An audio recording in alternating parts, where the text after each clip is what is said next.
is Shawn. I'm an artist, content creator, architecture student. I create art under the pseudonym of Chezachora, meaning Cheza meaning play, Chora meaning draw. So together, playful creations, something like that. So Chezachora, and these are 7 lessons I've learned in all of these creative endeavors. And the first one being try anything and everything. So when it comes to art, when it comes to other stuff like videography, which I've recently gotten a chance to get deeper into, I think you should try each and everything that you think you could even be remotely interested in. There could be something there for you, and you could also just pick up a skill that you could use and could be translated into all sorts of things that you end up doing in life. And also you could just discover a new passion and find yourself being very fulfilled from some of the stuff that you do. So I really encourage anyone to try anything and everything, especially creatively, whether it's music, videography, again, art, and even within art, and all those things, different genres, portraiture, figure drawing, landscapes, different mediums, all those things. I think they work really well towards developing you creatively and also you as just a person overall. The second lesson I've learned is show your work. This basically means put your work out there. The only way to let people appreciate what you've done, enjoy what you've done, is to put it out there for them to see, for them to enjoy, and even for them to give you feedback on which can even inform how you improve in the future. So put your work out there, and nowadays there's all sorts of platforms and channels that you can access to do that. There's social media, of course, you know, your Instagrams, your TikToks, Twitters, and the like. There's also YouTube, which I've also recently started putting videos out on. You should probably check that out. And even dedicated websites, blogs, and the like. So even with that, I have my website, which I've started putting out work on, which I put my portfolio on now. I also have a newsletter, which I write more deeply just to anyone who signs up, and it's completely free. So these are all just various channels to have people see your work and even appreciate it from different angles, and they all witness it in different ways.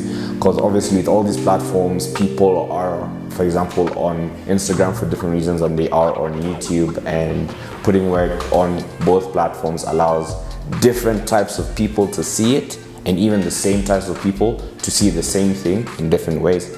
So I do think you should show your work, and show your work in each and every way that you can manage, just to really leave no stone unturned in terms of letting people appreciate your work, and even just pushing yourself forward and building that platform that can help you get to where you want to, even as an artist. The third lesson I've learned is networking, meaning if there's anyone around you doing anything that you find interesting, that you think you'd like to get involved in, reach out, offer value.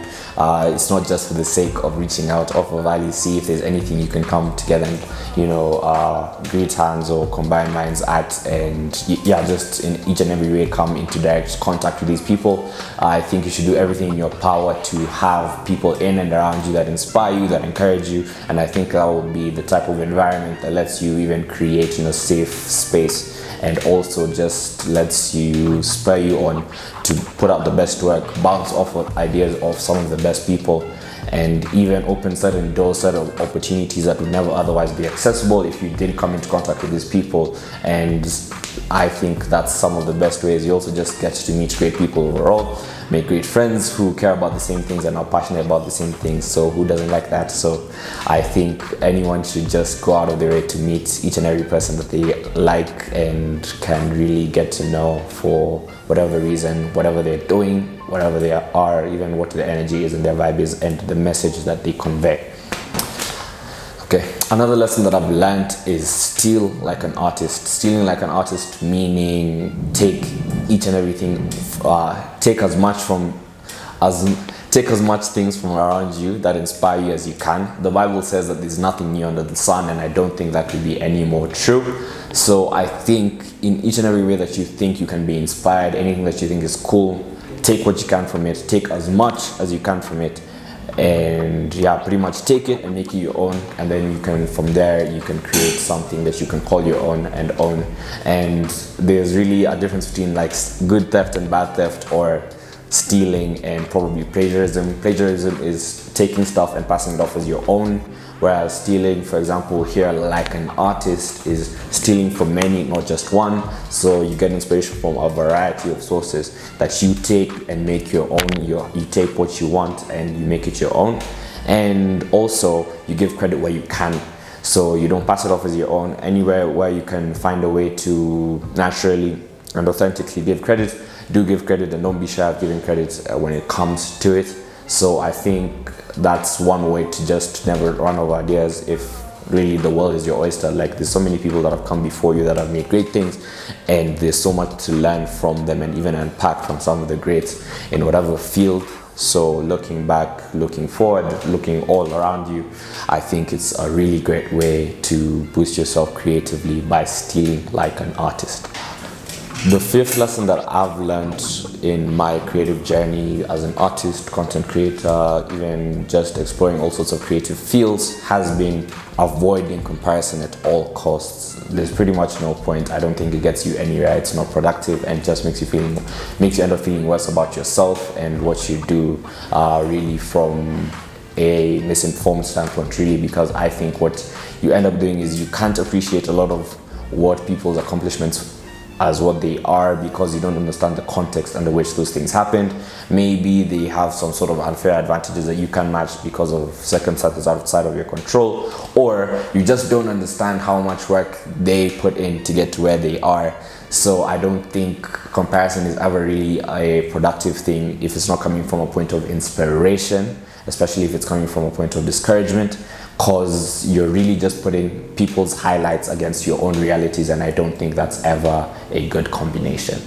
Keeping in line with that, another lesson that I've learned on this journey is focusing on what you can control. I think you should focus as much as you can on what you can control, like making your work as much as the best quality and as authentic as possible, rather than focusing on the numbers, the views, the sales, etc.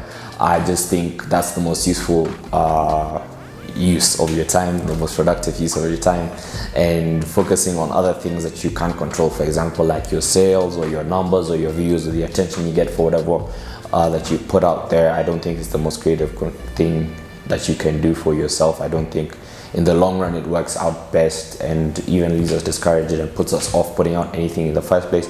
Can even leave you paralyzed because you think too much about that whole thing of external validation. So I think the best thing you can do is just put the best work out there that you can, the work that is true to yourself, the work that is really your truth, speak your truth, and leave the rest to God and the algorithms. And yeah, all these algorithms on Instagram and YouTube and the like can sort themselves out, and you just keep doing you.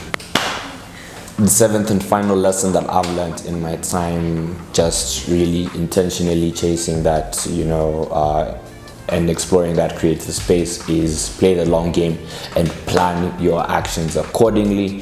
Whenever you're doing any of these things, making decisions on your next move, I think you should think about how that could work out for you in the long run, and see even just how things could unfold for you with these decisions, maybe 5-10 years down the line, if you're really in it for the long run. And I think everyone should, even if you don't plan on being a full-time creative. So I really think you should focus on the long run rather than the quick wins, the instant gratification. And that also translates into working sustainably and working at a pace that you can sustain, and waving off things like burnout that leave you, unable and incapacitated to do any work for long periods of time after these stretches of time where you push yourself beyond your limits. So play the long game, take care of yourself so you can be around for as long as possible, and just keep your eyes on the prize.